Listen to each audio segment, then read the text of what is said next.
Hi, my name's Corey Boer, and welcome to the Boer's.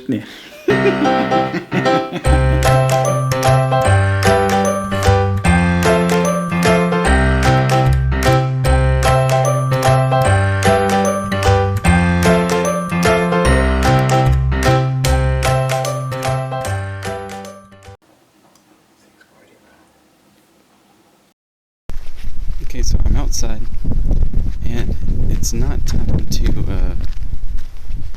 time to go yet, but I need coffee, and I can't drink coffee without milk.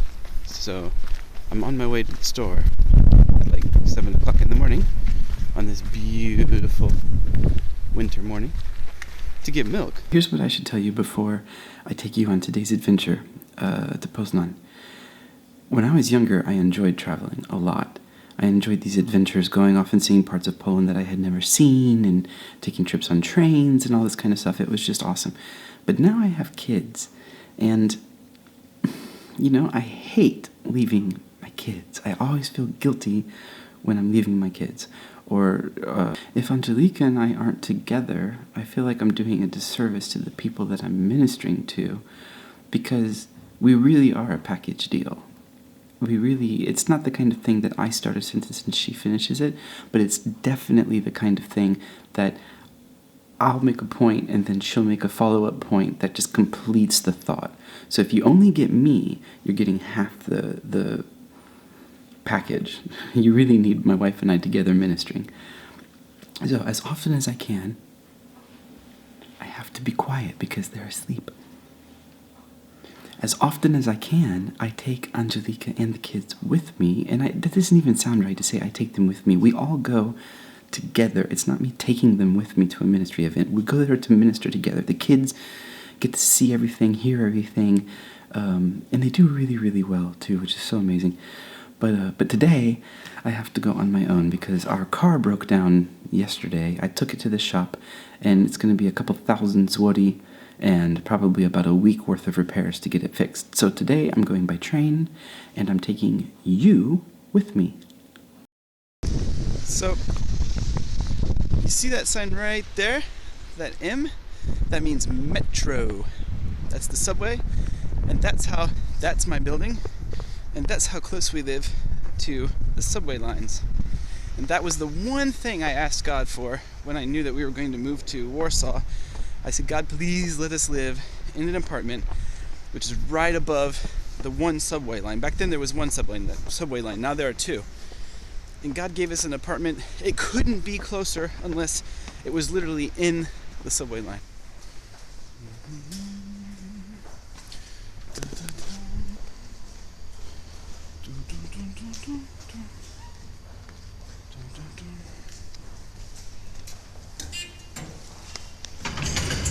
Here we go.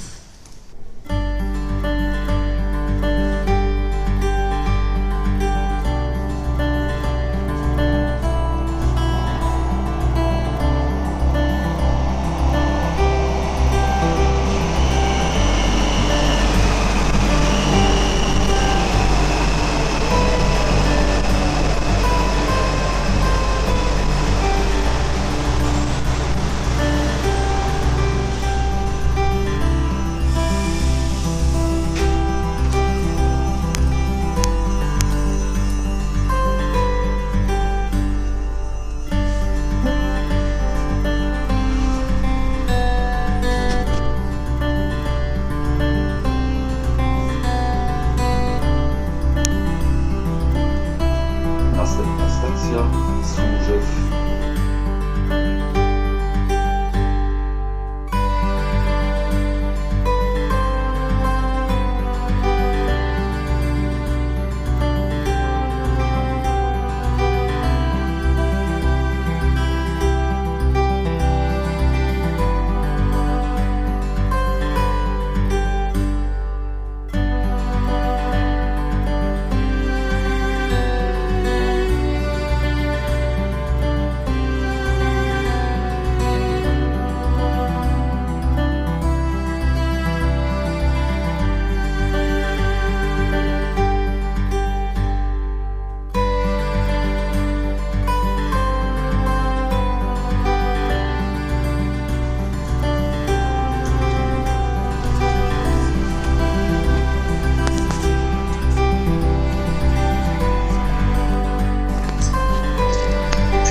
So, we're on the train, getting ready to go to Poznan. Now this train goes to Berlin, but it stops at the Poznan main station where our friend Patricia will pick us up and we'll spend some time together because we haven't seen her in a while.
So this is the room we'll be meeting in for our training. And training is basically just a Bible study with some questions.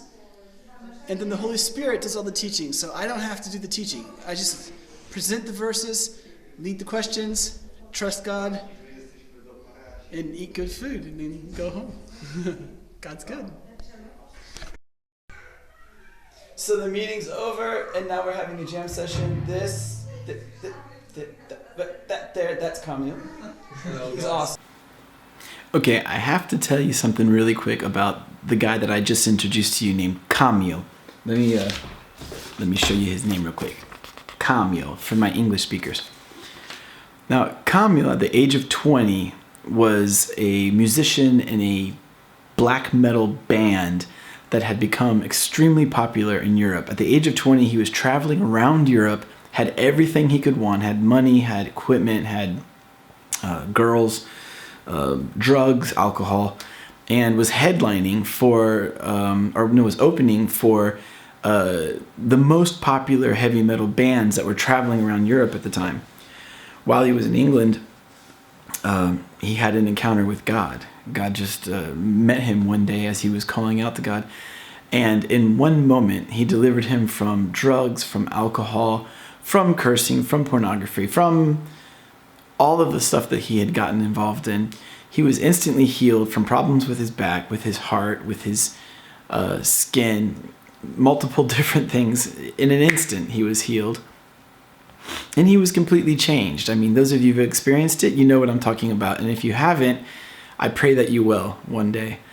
And then God sent him back to Poland.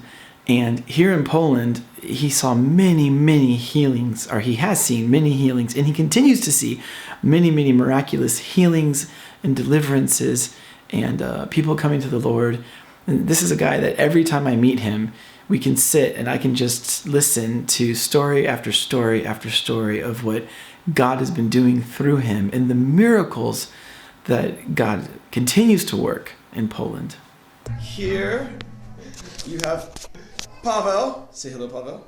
Say hello. All right, I need to tell you something about this guy, Pavel, that I just introduced to you. Pavel is an amazing young man who was pursuing a career as a coach, a life coach. And in his pursuit of bettering himself, became deeply involved in the occult and New Age and you know, you name it, he probably practiced it or took part in it. Everything from meeting yogis to going through cleansing processes to doing retreats where he would meditate for days on end and on and on and on and on. And then one day he got saved. And just as I was in a similar situation like I mentioned with Camille, God radically changed this young man's life. And one of the most amazing things about both of these young men is that immediately they felt this inner desire, this need to get out on the street and to begin praying for people for healing and for deliverance on the street. And that's what they did. And Pavel, just like Camille, saw healing after healing, miraculous healing after healing, deliverance after deliverance in public places. He continues to keep in touch with these people who have come to faith and who have been delivered and healed. And one of the things that we're trying to do is to help them be able to group those people together into house churches that will multiply, and to be able to help those people that they've touched to continue to move on and touch the next generation and the next generation and the next generation.